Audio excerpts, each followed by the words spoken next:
के ऐसे कद्दावर नेता जिनको भाजपा में चाणक्य की प्रेम सिंह जी परिहार से आज हम चर्चा करेंगे किस तरह की विधानसभा चुनाव को लेकर तैयारियां हैं और इस बार किस तरह का माहौल नीमच विधानसभा क्षेत्र में दिखाई दे रहा है। परिहार जी, नीमच विधानसभा क्षेत्र में दिलीप सिंह परिहार को भाजपा ने अपना उम्मीदवार बनाया है। किस तरह के हालात है और किस तरह की तैयारियां भाजपा में लगी हुई है और क्या माहौल है आगे? भाजपा की तैयारी तो भाजपा संगठन बतावे, पर जो भी भारतीय जनता पार्टी के हाईकमान ने जो निर्णय लिया है नीमच विधानसभा के लिए दिलीप सिंह को फिर से उम्मीदवार बना के, ये ठीक नहीं किया। यहाँ के कार्यकर्ताओं के लिए, यहाँ की जनता के, मतदाताओं के, सबके हित में नहीं है।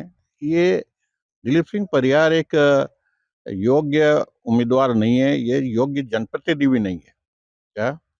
इसलिए हमारा तो एक बात कहना है, दीनदयाल उपाध्याय जी ने बहुत अच्छी बात कही थी कि यदि अगर कोई अयोग्य प्रत्याशी यदि अगर खड़ा होकर के और आपका मत पाने का इच्छा करता है और वो किसी राष्ट्रीय अच्छे दल से खड़ा है, तो ये नहीं समझना चाहिए कि वो किसी अच्छे दल का है, परंतु क्या है कि उसको टिकट देते समय हाईकमान ने पक्षपात किया है और इसलिए उस पक्षपात की उस गलती को सुधारना क्षेत्र के मतदाताओं का प्रथम कर्तव्य है कि ऐसे अयोग्य व्यक्तियों को ऐसी जगह जाने से रोकना चाहिए। किस तरह से आप मानते हैं दिलीप सिंह परिहार एक अयोग्य व्यक्ति हैं? क्या कमियां हैं उनके कार्यकाल में? वो तो विकास की बड़ी-बड़ी बातें बताते हैं, भैया विकास की बड़ी गाथाएँ गाते हैं। पूरा विकास विकास तो वैसा है, विकास तो पंचायत ही कर रही है, सभी विकास हो रहा है, जो कुछ होता है पैसा। मेरा कहना है कि जनप्रतिनिधि की जो भूमिका होना चाहिए वो उस जनप्रतिनिधि की भूमिका नहीं है। क्षेत्र के 5 साल हो गए, कार्यकर्ता किस तरीके से परेशान है। एक कर्मचारी भी, वो खुद कहता था कर्मचारी मेरी को सुनने को तैयार नहीं, तो कर्मचारी भी उसकी नहीं सुन सकता, तो फिर ऐसा विधायक बनाने की क्या आवश्यकता पड़ रही है? और वो विधायक बनने का क्यों ऐसी लालसा लगी हुई है क्या? और ऊपर हाईकमान को भी यही व्यक्ति क्यों दिखता है तो सदस्य ही बनेगा, तो क्या पार्टी में दूसरे योग्य नहीं है? क्या पार्टी में दूसरे को अवसर नहीं देना चाहिए? क्या दूसरे क्या सारी सारी दरी बिछाने के लिए है जिंदगी भर? अगर 20 साल से 25 साल से एक ही व्यक्ति विधायक बना रहेगा, तो जो दूसरे लोग जो लगे हुए हैं वो 25 साल बाद तो बूढ़े हो जाएंगे, तो क्या उनके तो नंबर हो ही नहीं। तो क्या है राजनीतिक में, क्या है भाजपा? और भाजपा का संगठन जब कहता है कि हम तो नयों को अवसर देते हैं, तो ये नए को अवसर दे रहे हैं कि नयों को तो तुम डुबा रहे हो। इससे तो बहुत अच्छा ये है, नीमच में तो जितने प्रत्याशी 10-12 की लाइन लगी थी ना, ये 10-12 ही ओढ़ के टाइप लग रहे। वो मनासा में देखो, कैलाश जी चावला 85 साल का वृद्ध, वो डंके की चोट संगठन को चैलेंज दे रहा है। हैं? ये है कि आखिर संगठन जो गलती करता है तो कार्यकर्ता उसको सुधारे, जनता उसको सुधारे, उस गलती को सुधारे। हैं? ऊपर वालों ने तो एक मोनोपोली बना ली, समझ। अभी अभी वर्तमान में क्या अगर जो जो जिन कार्यकर्ताओं को अगर दिलीप सिंह परिहार पसंद नहीं आते हैं, तो उनके लिए क्या क्या विकल्प होना चाहिए? क्या वो कांग्रेस को वोट करें?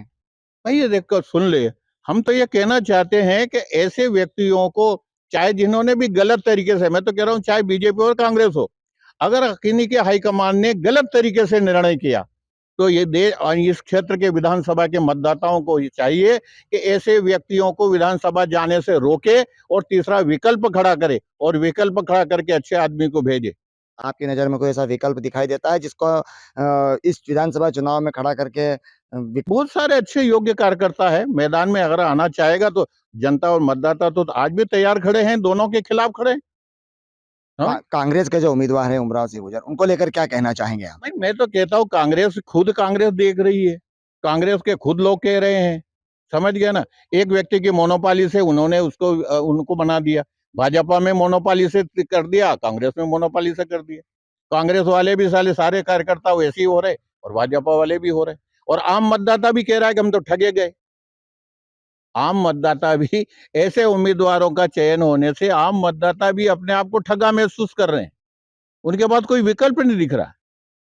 इस चुनाव को लेकर क्या संदेश देना चाहेंगे मतदाताओं को, जनता के बीच किस तरह हम से तो मतदाताओं को एक ही विकल्प देना चाहते हैं, एक ही मतदाताओं से बात करना चाहते हैं। ऐसे हाईकमानों ने जो गलतियां की है, मतदाताओं का कर्तव्य है उन गलतियों को सुधारे और ऐसे लोगों को विधानसभा में जाने से रोके। तो देखा आपने कभी भाजपा में संघ से राजनीति की शुरुआत करने वाले नीमच जिले के चाणक्य कहे जाने वाले प्रेम सिंह जी परिहार ने एक बहुत बड़ी बात कह दी है। वर्तमान विधायक और भाजपा के उम्मीदवार को उन्होंने अयोग्य बताया है और जनता से यह अपील की है कि वो तीसरे विकल्प पर विचार करें। देखते हैं इस तीसरे विकल्प के विचार पे अन्य लोग किस तरह से काम करते हैं और जैसा कि सुनने में भी आ रहा है कि नीमच में तीसरे विकल्प पर काम चल रहा है। गरुड़ एक्सप्रेस के लिए राजेश लक्ष्कार की रिपोर्ट।